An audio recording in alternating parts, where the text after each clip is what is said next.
one. Go. And go. Hey, Tex. Hey, Luke. What are we talking about? Books today? Well, I'm out of here. All right. Yeah, get out of here. Mouth breather. John, how are you? I'm good. I brought plenty of books. Today is story time. Those papery things with some Keep talking. squiggly things on there. Uh-oh.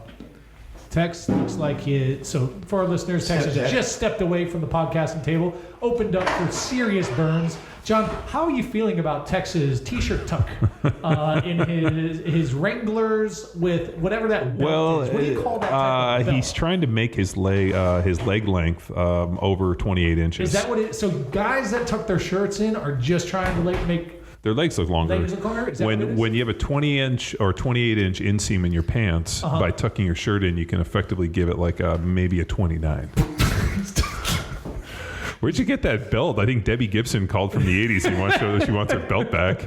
Oh, my rhinestone belt? Rhinestone Okay, cowboy. so I'm back. Burns unintended. Seriously, though, how long have you been rocking that belt?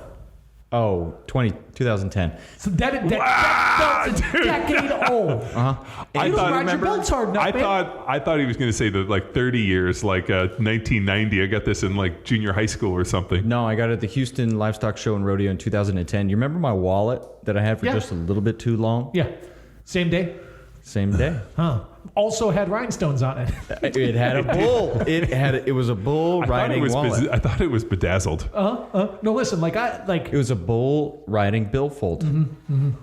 Wait, I feel like a bill riding a bullfold? No, it was a bull rider on a billfold. Oh, so there was a bull rider. Bull billfold. Yeah, it's called bull billfold. It wasn't a bull riding a billfold. And it wasn't a bill riding a bullfold either, which is important. Yeah. John, how long do your belts last?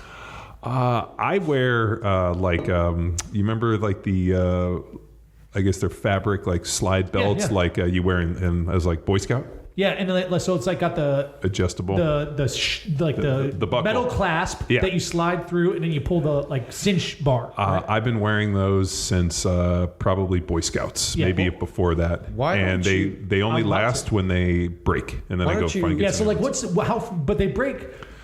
Maybe every 5 years or something. Yeah, it's not very often. Or there was that one time I remember, the buckle, I think we were at the airport and the buckle fell off in the toilet or something. Remember that? And so we had this whole trip to go, plenty of walking. You had brought one belt and the pants were way too big on the waist, but because, just, so John's walking around with 4-inch too big pant waist easily, no belt. I mean, belt with no buckle. Yeah. And just had to hold his pants up. I think I ended up finding a belt, but I was. You had to buy one. I was in the bathroom and going to do my business, and as I did undo the belt buckle fell in and right into the toilet, and I was like, shit. Just fucking leave it. I'm not putting my hand in this fucking bathroom toilet. Yeah, so when John left, I went in and grabbed it. Yeah. That's a belt I've been using ever since. No. Oh, well, I was going to suggest show the audience your cord. I've got... Your cord. No, listen. So my belt situations, I've always break mine. Leather, fabric, whatever. I break them because I ride my shit hard. You guys know this. I'm always redlining. So I got this elastic belt now from Amazon. It was $20. And it's got it's kind of like the same clip. Yeah. And I got to say, I really dig it. It's like wearing sweatpants, but it looks like you're wearing a real belt. So I'm a big advocate of that. It hasn't broke yet. I'm expecting it to break soon. Yeah. Well, now that you've brought it up, it'll break itself. But it is no bull riding billfold belt that matches. This is the belt that I wore when I rode the bull. So it's a reason he almost died, because no cowboy would wear that belt. Disagree. I also remember you dragging you home many a nights from bars using this belt. Oh well, yeah. So she's in 30. South Africa. Yeah, she's 30. This has been to 6 continents, and then wasn't that guy's move to wake me up? You're undo his belt and take his boots off. Yeah. So Tex had been roofied. This is a lot to unpack with this story, but the dude who didn't speak English, I'm like, I need help moving this guy. Where was this at? In South Africa? Yeah. And he's like, watch this. And he just started to unbutton Tex's pants. I'm like, what in the fuck is going on here? And Tex just woke up and walked to bed.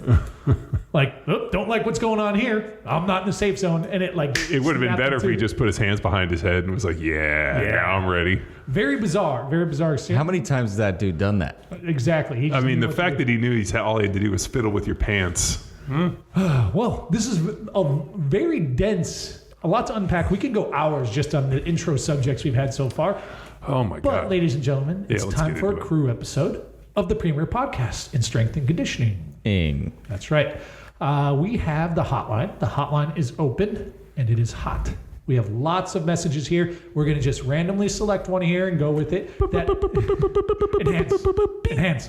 Ladies and gentlemen, the number to the hotline, if should you have questions that you want answers to, is 929-464-464. 0. That's 929-ING. 0. That's right. So call us up, leave a message, be bold, be brief, be gone, and we will expand and answer anything you drop us. So randomly, totally unprepared for today's questions, coincidental stack of books here. Oh, looks like the selector has picked this little guy. Hey, what's up, the crew? I was calling because I have a really good question for you guys.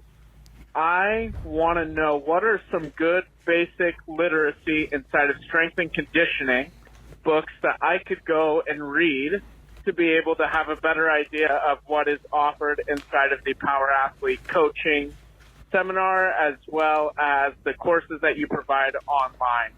I'm a guy who loves strength and conditioning, nerds out about it all the time, but doesn't have the resources to go and get a kinesiology degree or any sort of accredited degree at a university. So if you guys could help out a guy, that would be awesome. Thanks, and bye. Bye. Hey, people helping people. It's powerful stuff. I like a self-taught individual, right? Who just is resourceful, willing to make the investment and dig in.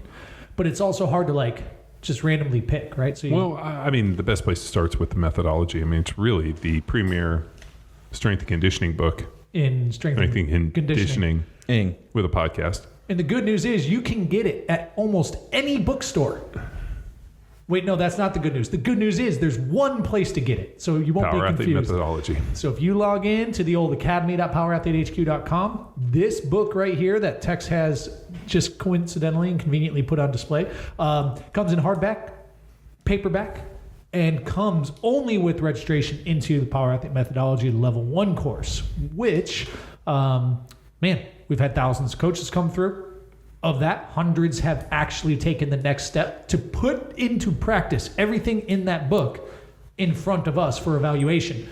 So that is the pipeline, and that is ultimately what our caller's talking about in terms of the courses and the online course and in-person seminars. So that's what we're looking at now. And the stack of books behind that sucker, I think, are the ones that have been influential in framing out that methodology in general. And then there's a few specific ones that are really used in the course, right? Would you say that that the books his question had to do with what books have you guys read that would give me insight within the methodology?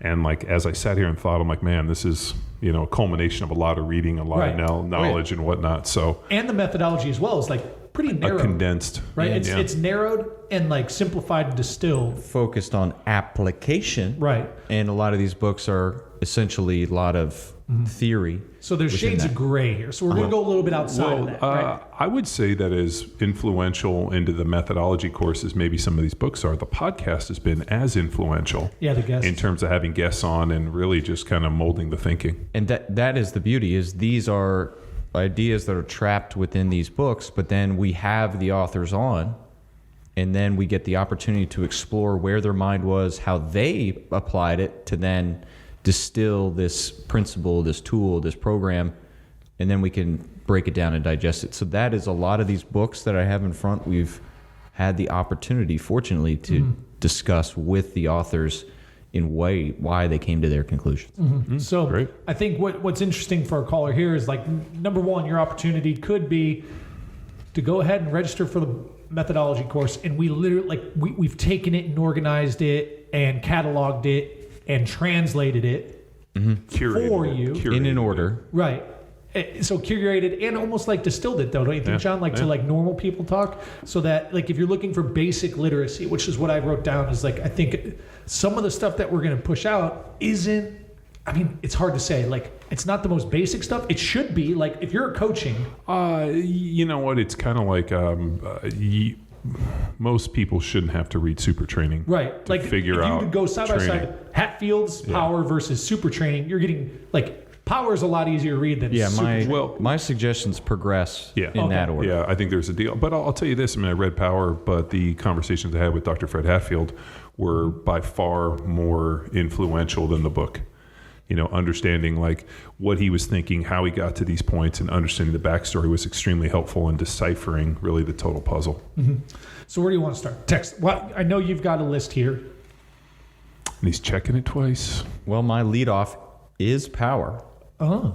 Because it is written with the same panache and character. I knew you were going to say panache. When I put Get my out of hands my up like head. this, Like you need like a small French cigarette when you do that. And so for our listeners who aren't watching on YouTube, Tex has his fingers kind of pinched together, the forefinger and thumb, like he's crumpling a little booger he just picked. Like Matthew like McConaughey McConaughey. in that Lincoln commercial. You know what I'm talking about? Yeah. When That he's Jim like- Carrey does a mom. He's like, Yeah. he roll tiny boogers in your face. I don't have Power here. The reason being, No. You loaned it.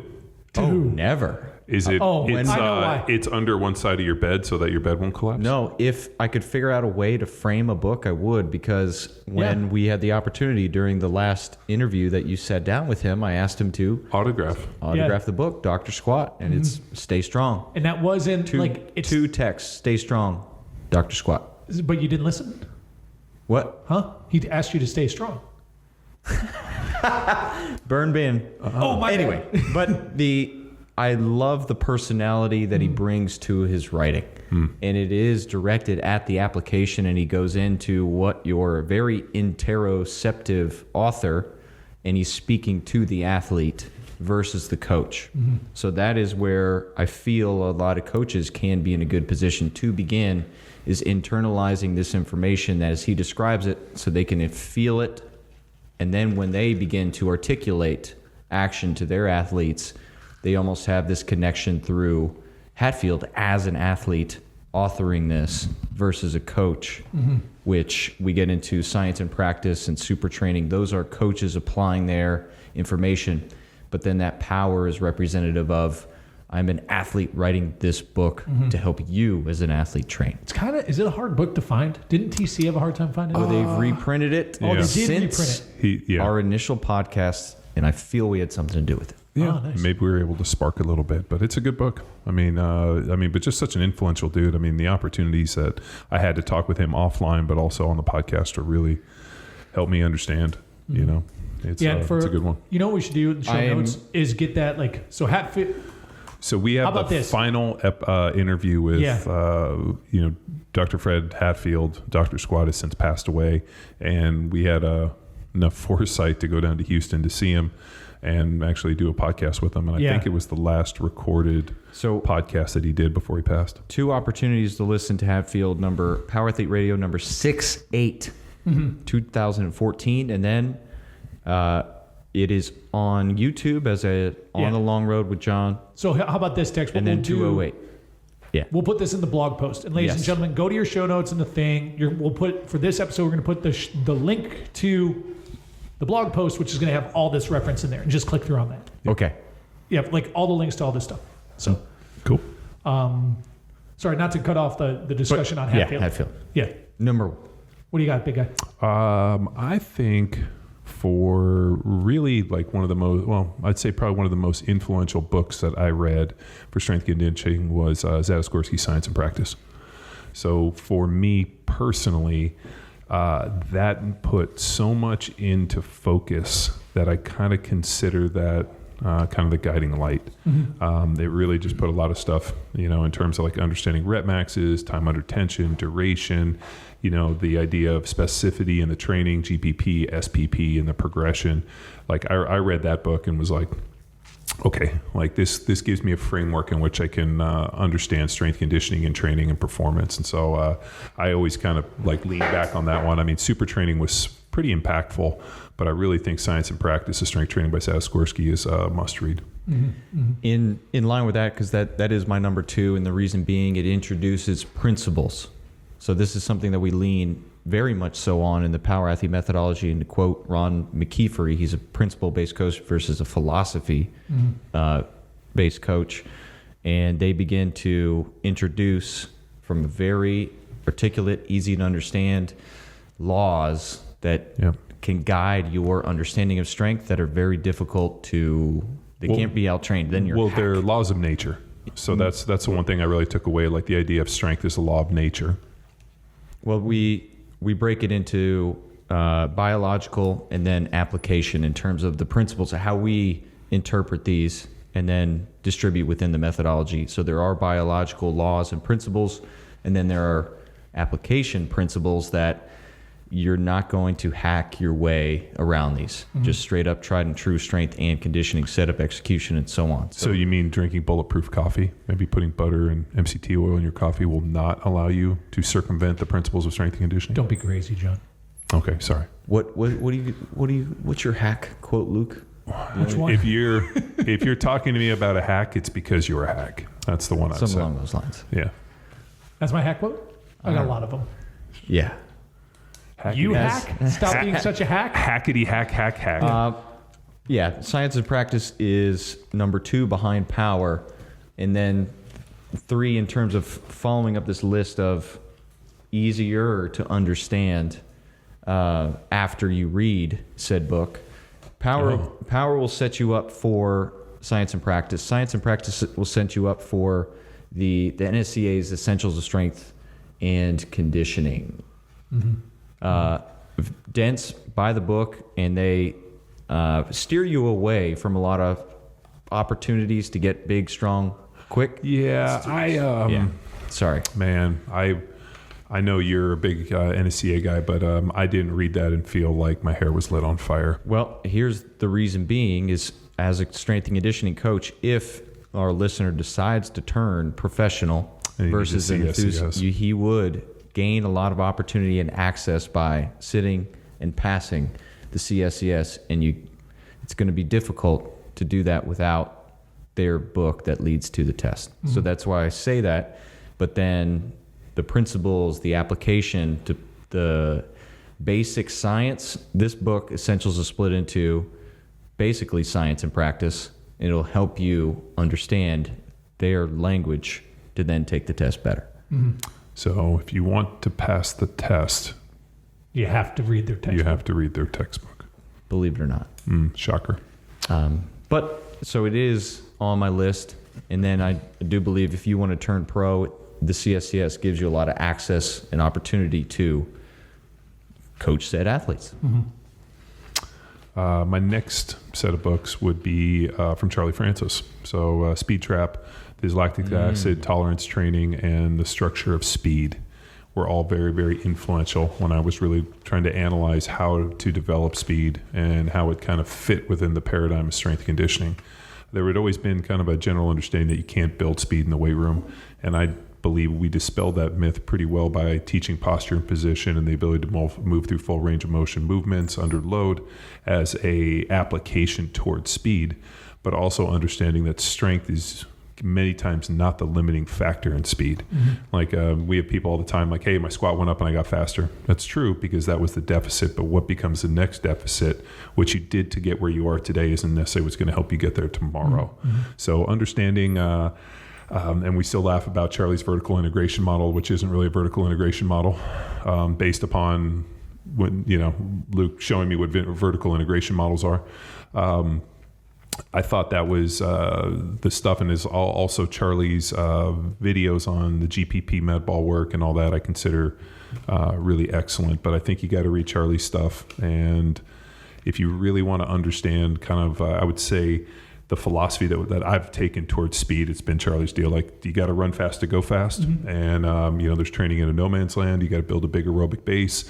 There's a ton of technique work. Strength is important. Same as, being rigid and this, and just a lot of really good stuff. So I've definitely put Charlie Francis's couple work in there. And then my other one would be, I think every strength coach should read some Westside Barbell, whether it's the Book of Methods or one of Louie's special strength training books. I think it's interesting to see the way that Louie's approached it, and the idea of, like, you need to do something heavy and you need to move fast, and how, and his way of attacking volume in terms of special exercises. Like, you can, I think we look at it, but we're also not training power lifters. Right. So the problem becomes people are trying to extrapolate this information out for athletes, even though Louie does train athletes. But if you look at the way he trains them, it's within the method. And then also I read that book and then went out to Westside and hung with Louie and realized that Diversion. yeah, they were not doing what they said they were doing in the book, and starting to understand that the book is just kind of a framework, and the effective building of the house happens in the actual facility and under the tutelage of Louie. So that was really pretty impactful. Yeah, it's like, I imagine what he does there, and from the stories you've told, John, and like others that have been able to visit the dude, is like there's our buddy Louie Simmons. A high level of specificity based off of his coach's instincts and intuition, right? So, like, how are you supposed to put that in any sort of written form? Was interesting was when I was out there, he had a young. So I was already, I just retired from the NFL when I went out there, and there was a young guy who was a college player who was getting ready for the NFL. And Louie asked, "Hey, can you put him through some technique stuff?" Mm-hmm. And so as we started kind of like, and I always start with like, "Hey, let me see your stance." And as he got into his stance, I realized the dude was super tight in his hips. And I was like, "Yo, man, you got to sink a little bit." And I was trying, and then I showed him, I was like, "Hey, man, like this is the position you got to get into." And as I got sunk my hips and kind of arched my back a little bit and got into this position to lift my head, I was like, "Can you do this?" And the kid couldn't physically get into the position I needed. Mm-hmm. And then we started talking about movement and stepping and this. And like, as soon as the kid took a step, his head came up. As soon as I took a step, like my head was even. And like, even within like 2 minutes, Louie was like, "If you're the model to play for 10 years, this kid ain't even going to get a fucking day." Mm-hmm. He's like, he had no flexibility and like all of these issues that Louie just observed. And he's like, a lot of this stuff can't be taught. It can only be cultivated. And so, that guy never got an opportunity to play, but it was just pretty interesting that Louie has the ability to look and see athletes train, see the deficit, and then put different movements and different programs together for them to build up those deficits. Mm-hmm. Like he had, I think when Tex and I were there with Bobby, he had that track girl who was working on the Westside belt squat, and she was doing a bunch of that med ball work. And dude, she was, physically very impressive, but had I think she came there and ran I want to say a sub 60 second 400 meters, and had shaved considerable amount. I'm going to date myself if I throw these times out, but I remember she had made up 4 seconds in that 1 year that she'd been training at Westside, and she was a runner at Ohio State. So, and it was, when I asked her, I was like, "What do you think the biggest difference was?" And she was like, "I do everything on this machine." Yeah. She was doing marches, she was doing sprints, she was doing all the med ball work. It was a very interesting experience. And Westside at the time, I don't know how it is now, but it was almost split into 2 rooms. It's still the same. Still the same. And there's just one doorway that broke in between the 2 rooms. And this one side of the room, it had the leaderboard, it had all these monos, bench press and all that. And it was packed to the gills with dudes training and people just observing and watching. Then you had this back room with a belt squat machine, a whole bunch of other accessory work gear. And then it was this girl and a handful of other people training. 50 different reverse hypers. Yeah. And then John, Louie, me, Bobby, and we're fucking around on the belt squat, and this girl's hitting med ball work. And it was just hilarious. This athlete is training, and we're like, "Oh, fuck, this is awesome." And these other dudes are being meatheads. Yeah, they were just suited up, blowing eye sockets out. It was crazy. Yeah, it was it was good, but I think I think if you're going to be in the strength and conditioning realm, at least in something on a United States world stage, whether you want to work with professional athletes or even college athletes or really anything, I think you have to understand where Westside Barbell fits in. And more importantly, the application of the law of accommodation, chains and bands, which is accommodating resistance.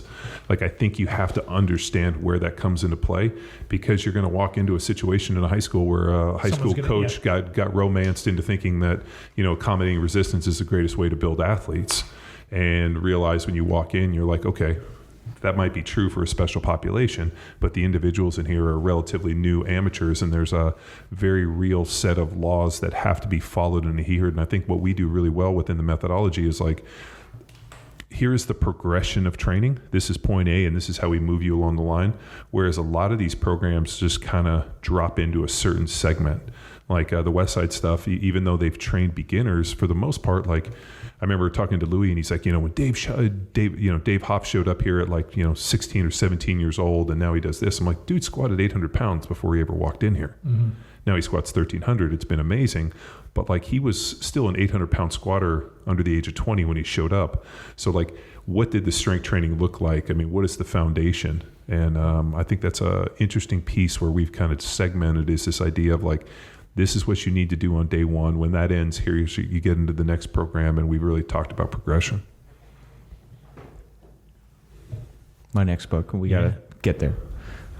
Super training. So progressing from... So that's number 4? It's so dense. I am saying number 4, but the first chapter alone. So you're doing...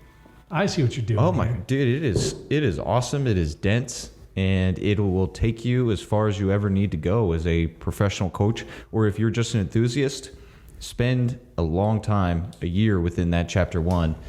And the first books that I outlined will put you in a position to understand what the hell they're talking about. Mm-hmm. Yeah. It is extremely valuable. They break down into phases of coordination, development that'll put you in line to understand bedrock, field strong, the seasonality of that, and any other program for specific adaptation, and then the imposed demands. And very valuable, just that first chapter alone, if you want to read on. There. But I see what you're doing there. That's all you need.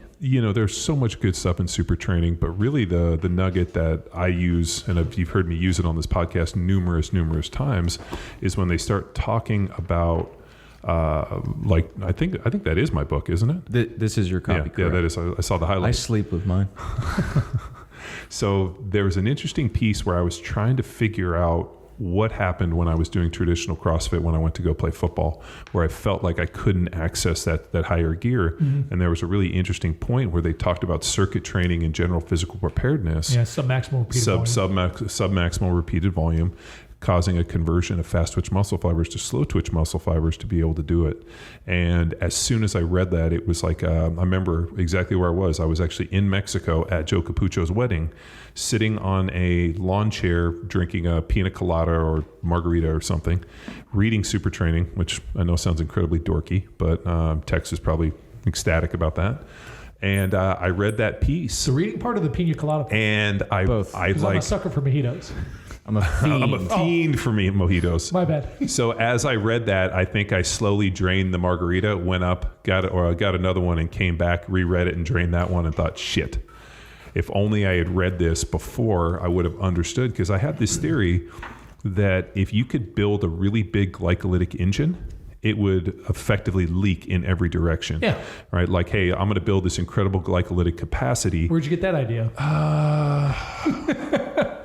There's an infamous article out there, and I wonder how it's been redacted and modified. And it was the oh my god, I can't believe I forgot. CrossFit Journal is the What Is Fitness? Yeah, is when they did it. I remember we used to hand that out to new members and blah blah blah. But that segment was in there on the back page. Yeah. I can see it in my mind's eye, and that's where he talked about the massive glycolytic capacity. More the potent neuroendocrine response and all that. Will get you a 500-pound deadlift quicker than steroids. I found it. Those who have this version, page 69. Yeah, nice, and it's highlighted. It's section 1.13. So, what does it say? Read it to us. Excuse me. Let's see. Quickly, a moderate intensity, high repetition resistance exercise is commonly used in bodybuilding and circuit training, can also convert fast twitch or behave more like slow twitch fibers, apparently in an adaptive attempt to resist the fatigue of the repeated efforts. Thus, the capacity of strength endurance seemed to increase. Only reading John's highlights here, skipping along. For those reasons, it would appear that high volume, moderate resistance training is actually high intensity general endurance.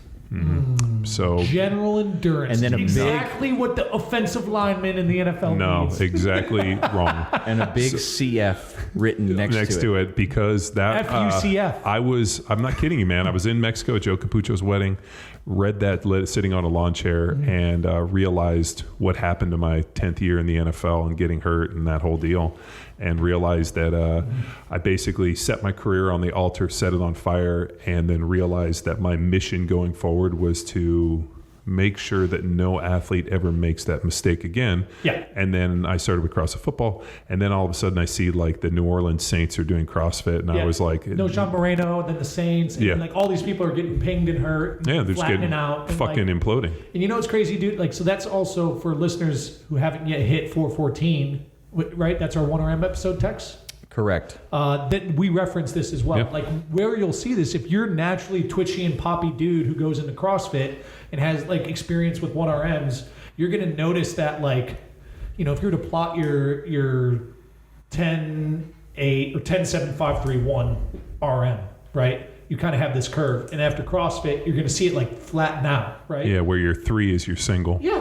Yeah. And 5 more pounds on your triple is going to get you 1. And like, so that's indicative of that adaptation. And I think people have probably experienced it, but just don't even know it. Yeah. You know what I mean? Like, but, their triple's going up, but they don't to their single, because they're general enthusiasts. They don't have a metric to test it.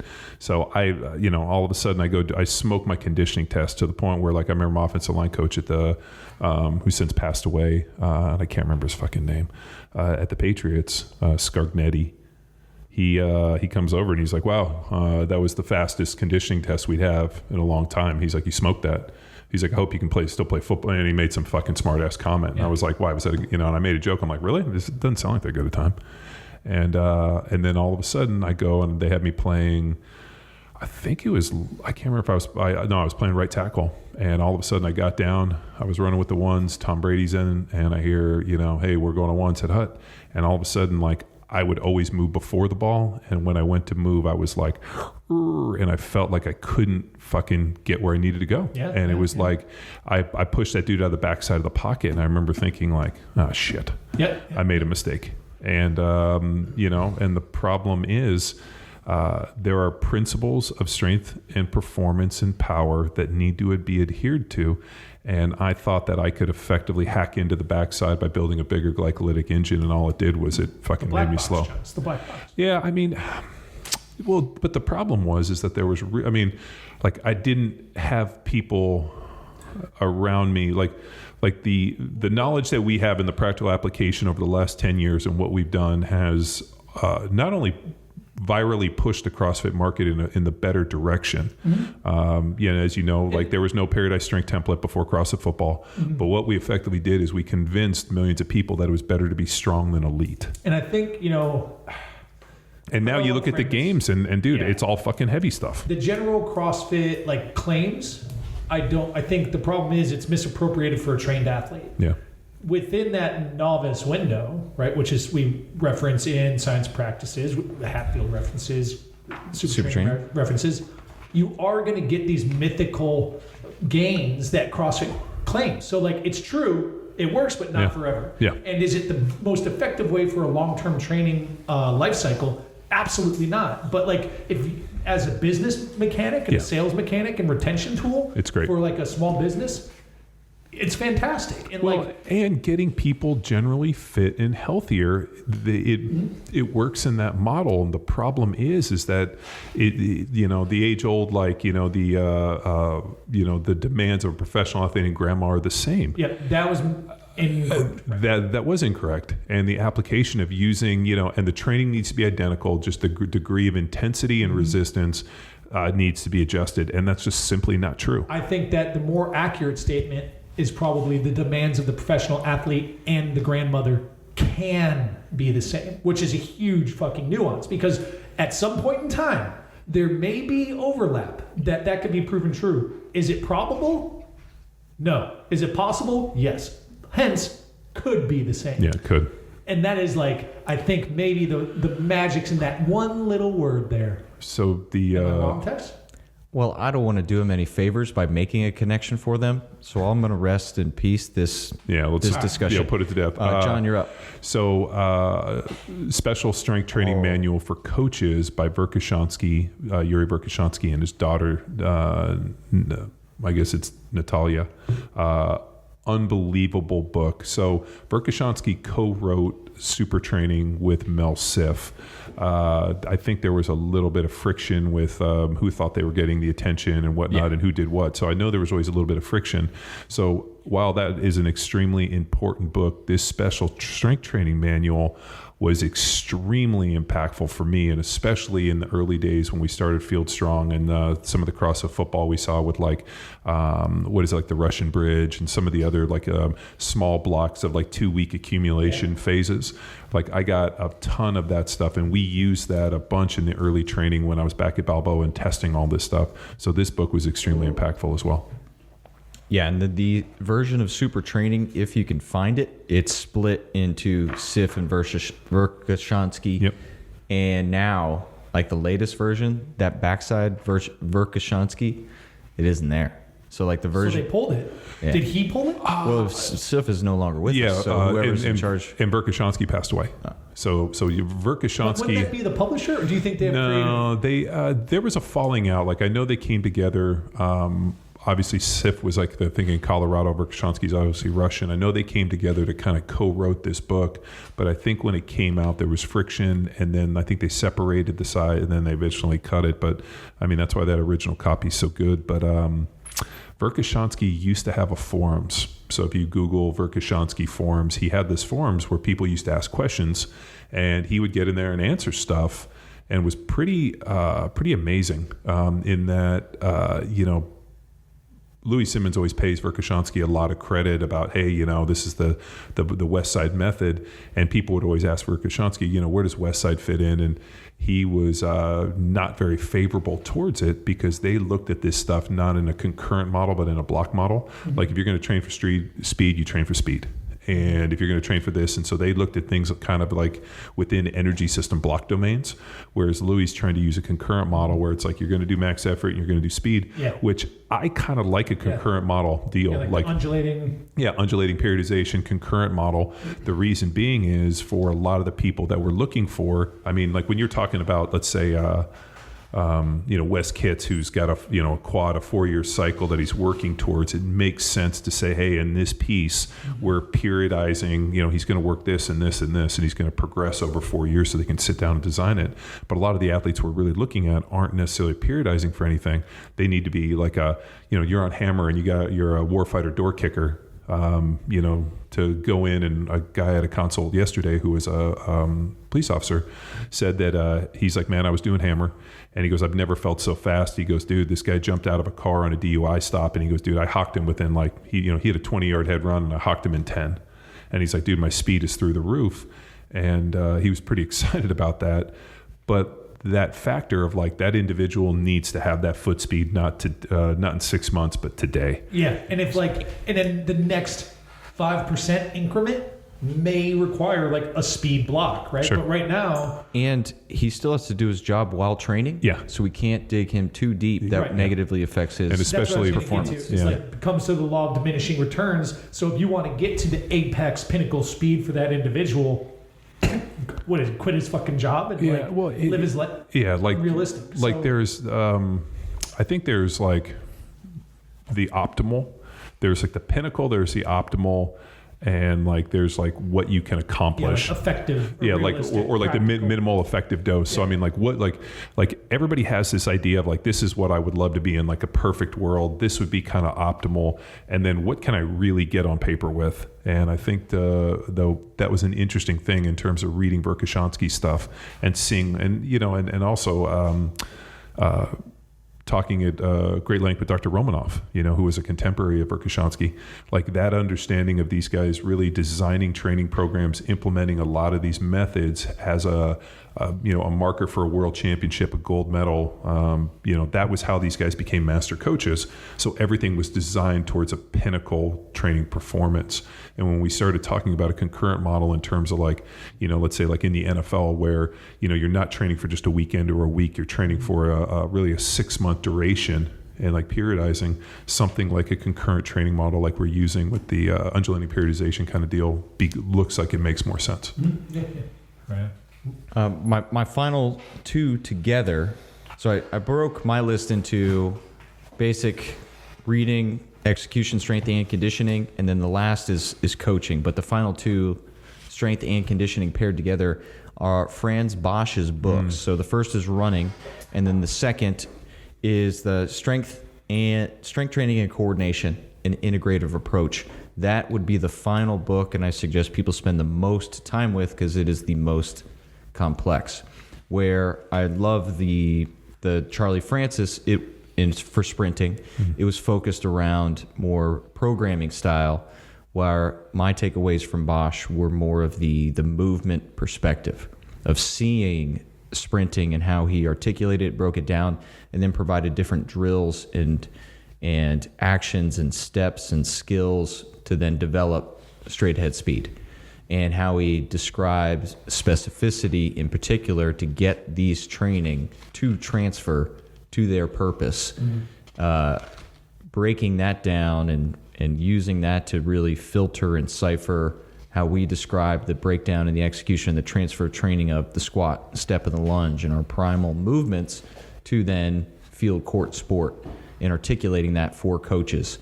Because it's not just doing these exercises, it's how you set up and execute that then takes the transfer from the weight room, built speed within the weight room, to then be expressed within the field and the speed. So very beneficial, but it is, in my opinion, denser if you want to break it down and take the points away for you to then articulate and apply it. So Franz Bosch, and certainly my goal for 2021 is to get him on Power Athlete Radio, and I don't know, book 5 hours. Sorry, Luke, but Yeah. we got a lot to talk about. So those are the final piece. Once you get through Super Training 1, move on to these, and they are dense. If you're still into sprinting, check out Michael Yesis.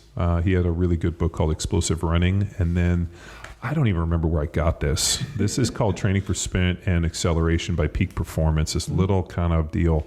This little binder right here had some nuggets and some sprint, like in terms of like programming, time domains, recovery, like application, that fit very well with the Charlie Francis stuff I've done. And that this book was extremely impactful. And then the final one for me, which I think everybody should have, is Classic. the Arnold Schwarzenegger New Encyclopedia of Modern Bodybuilding.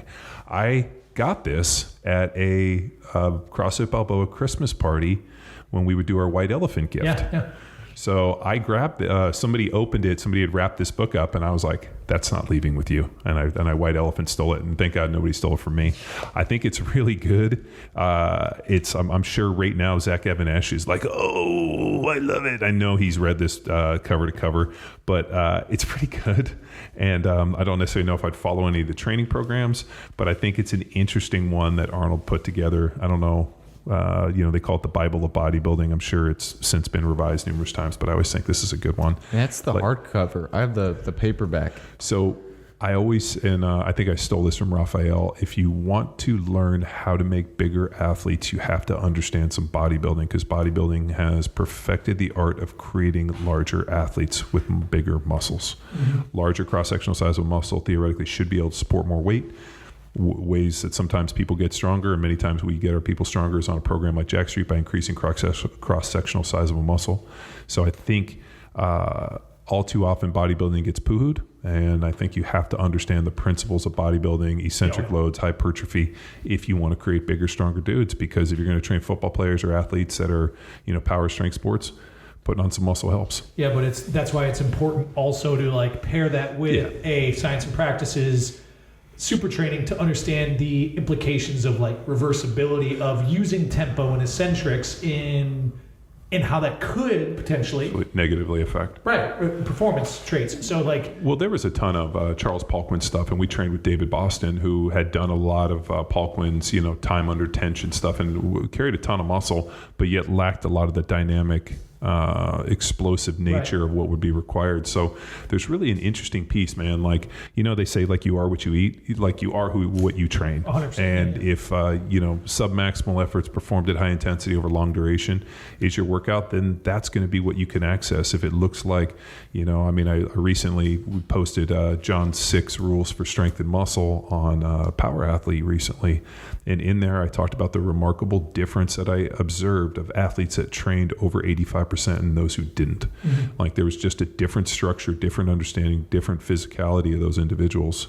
And I don't even know physicality. Yeah, physicality is a word. It is now. Just the physical nature, like just the appearance. You see a guy with a shirt off, like the guy bangs heavy weights, opposed from guys that didn't. And then people are like, well, how'd you know? I'm like, because we went in and lifted weights, and I saw what they put on the bar. And it's traps and shoulders. Yeah, neck. it's and people that pulled heavy and just weren't in there trying to balance on Busu balls. So I think there is, and this is another thing we've talked at length about, and I even talked about it in that article. Is like, don't look at programming in terms of like accessory work. It feels like whenever I see these people doing training programs, especially on Instagram, social media, it just looks like a whole bunch of accessory work. Like, and that's like going to dinner and just ordering appetizers and salads. Like, I'm not mad at like sampling. What's for that dinner. small plate? Platter. Charcuterie? No, I'm not mad at meats and cheese? I'm not mad at a charcuterie, but like a whole restaurant. Pissed at charcuterie. Tapas. Tapas. No, yeah. I always leave- training tapas. Get out. That is a sin. I kind of like. Well, hang on. Am I buying? What's the difference? You kind of leave hungry, but you're still kind of full, but you're unfulfilled. Yeah. That's what I call like the training tapas. Training tapas. Is it tapas or tapas? It's tapas. What was the place on Newport Boulevard, that Spanish place that we'd go in that did the tapas, that had like the, you know what I'm talking about? Newport Boulevard. It was on the other side from Cassidy's. And it was down towards, not Empire, but what was that place? Okay, so you come from Sharky's and you'd go by that one bar that was like always change something, Aurora? Yeah, that's what I think it was called, Aurora. Oh. I only knew that place for their sangria. And I was going to say they made a lot of Ming sangria, which I think is like the hangover. Yeah. Oh my gosh. Dude, you want a hangover? Drink sangria. Oh yeah. It's the sugar. Where was I going to go? Here, charcuterie is a terrible. How are you not mad at charcuterie? They give you 6 pieces of salami, a few slices of Swiss cheese, and $30. Yeah. And some mustard and honey. And pickles and maybe some your olives. own. Then you can have all the meats and cheeses you want. No. Look how serious he is. He's like... So you're making your own charcuterie. When's the last time you've ever made your own charcuterie? No, I've had it made for me. Had it made for me. Saturday night we had a charcuterie board. Yeah. And I love them. I think it's great. No, the flavor, like, there's a place remember the place in Denver? Like the Rusty Mule or something, right? Yeah, that place you want to take me, the Rusty Trombone? Yeah, oh yeah. You want one? Yeah. Why, are you asking? But they had a really good charcuterie. Okay, so you've... Dude, that But place... the difference there is that place Baba steak... Ganoush took the bill on That steak was pretty amazing. No. Okay, Was that I'm called the Rusty Mule? transitioning. We drank a bunch of mules. Yeah. No change there. So now I'm switching into more coaching. There's more books? Yeah, quickly. They make more than 6 books? So if now this dude wants to start to work with people, a little bit different than simply understanding. Where we had running for Franz Bosch, ending your journey for strength and conditioning, I want you to start your coaching with our pal Jim Kiyobaso's book here, The Ultimate Speed and Agility. So it is very simple running techniques that allow you to break down sprinting so you can educate others to start to do these things. And their speed will increase through doing these drills and paired with a program like Bedrock.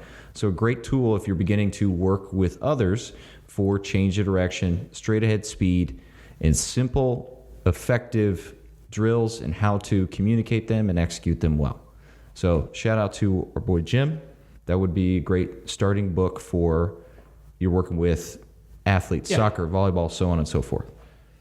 And then for if you're interested in learning more about programming outside of the Power Athlete methodology, a great book for general programming would be the Triphasic, and it breaks programming down into different blocks that if I have the seasonality or only get 6, 8, 12, 16 weeks to work with a kid or a summer, Right. this is a great tool to apply to then pair with speed drills and things like that, because they talk about sprinting in here, but they're not necessarily the tools to get you fast. It's just sprint. And I think, like, Tex, how much of this, actually keep going, I'll ask when you finish on the next two. Right. So if you're working with high school kids, highly recommend Bedrock paired with Jim's book. But if you're interested in writing your own training, Yeah. it's a good tool to then see this and watch it unfold within an athlete. Right. Question? No, on that? go with these two Okay. first. Well, one is featured, one is not featured here. One's at home, but the language coaching, our boy Nick Winkleman, 2-time guest on Power Athlete Radio, and breaks this essentially coaching down into 3 phases that I can't recall off the top of my head, but just a great tool to really look at communication and coaching a different way, rather than just saying what you're thinking or the action you want your athlete to do.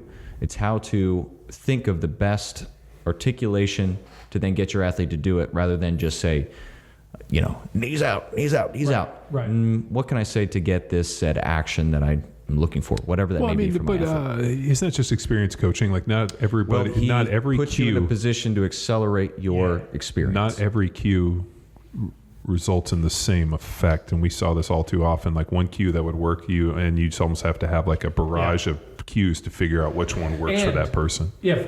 Also, it doesn't always work for the same person either. So that's what's interesting. So as well. the So how it's he not just like how he breaks it in learning. He goes through the learning process of how we learn to move, then coach. So learn how to learn, coach, and then get specific within your cues. So those Nick are 3 Winkleman, parts. Also a DJ, correct? He's a button pusher, yeah. No, He he's pumped air in your tires against Davici, and I will forever. Pumped air into my tire. I won that argument. No, you just have a little more air in your tires for that argument. It's unsettled.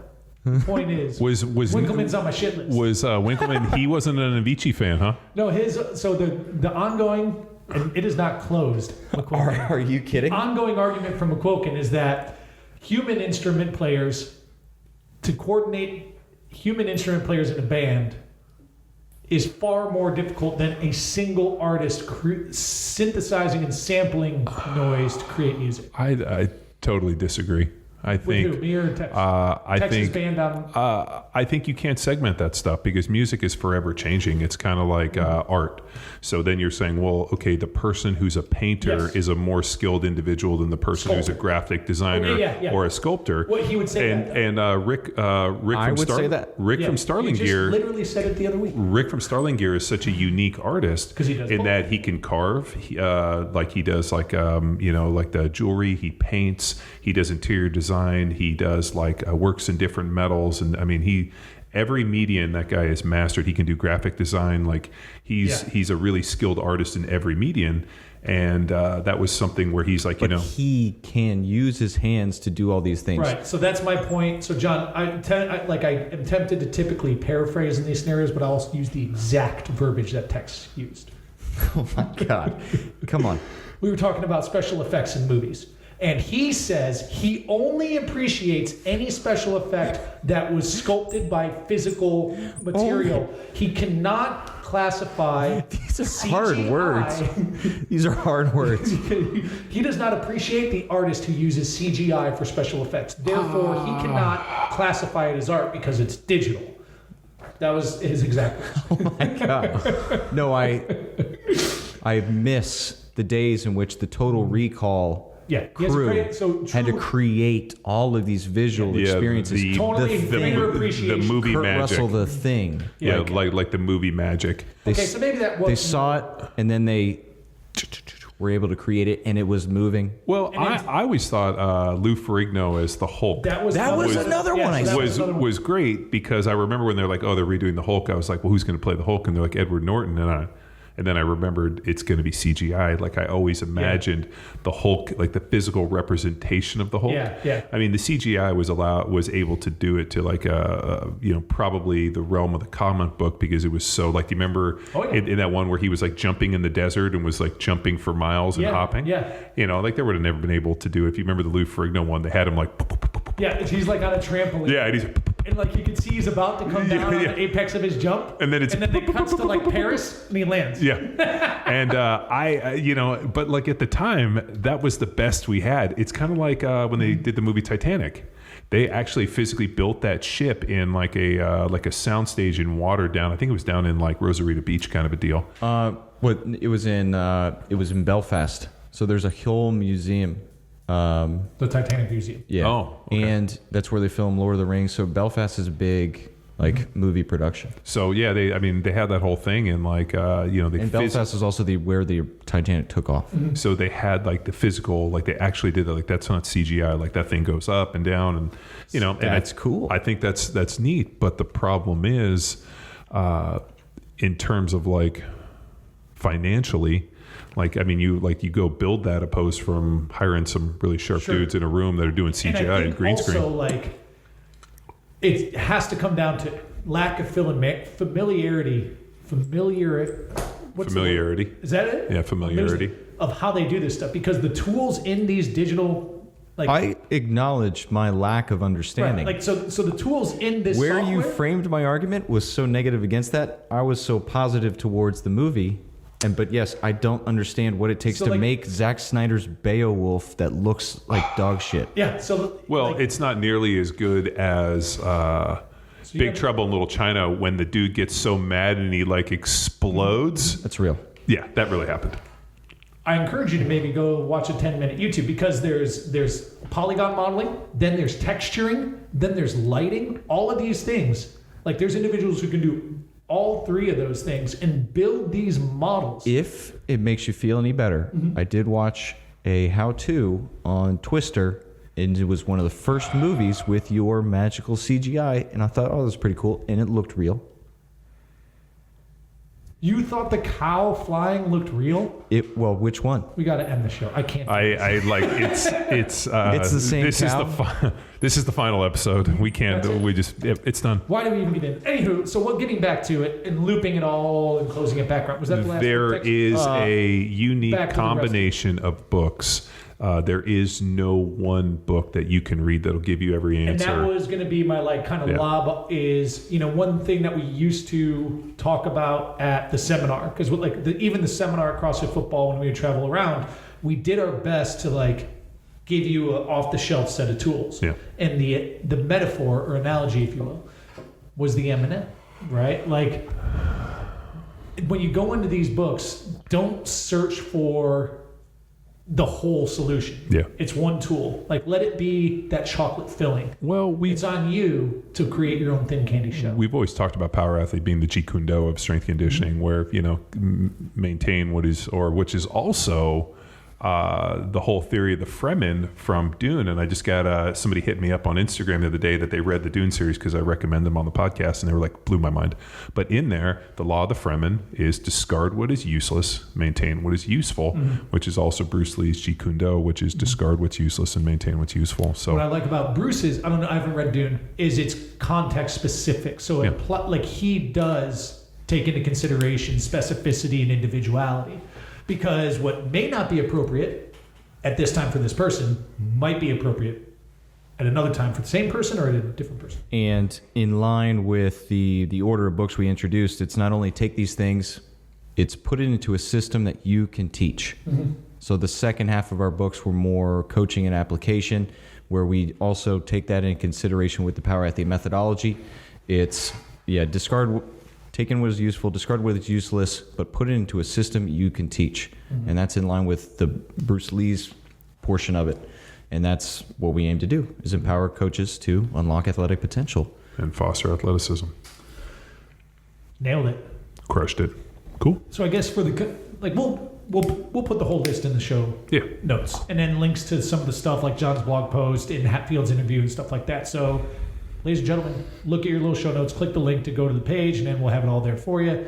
And if you have a question, comment, concern, we've got a hotline, and it is wide open, and it is hot. That number is 929-464-464. 0. 929-ING. 0. Thank you, ladies and gentlemen. Thanks, John. Anytime. Thanks, Tex. Good work. Thanks, Books. Well done. We did it again. Until next time. Now it's time for you to empower your performance. Head to powerathletehq.com/training to choose from a number of programs to meet your specific performance goals.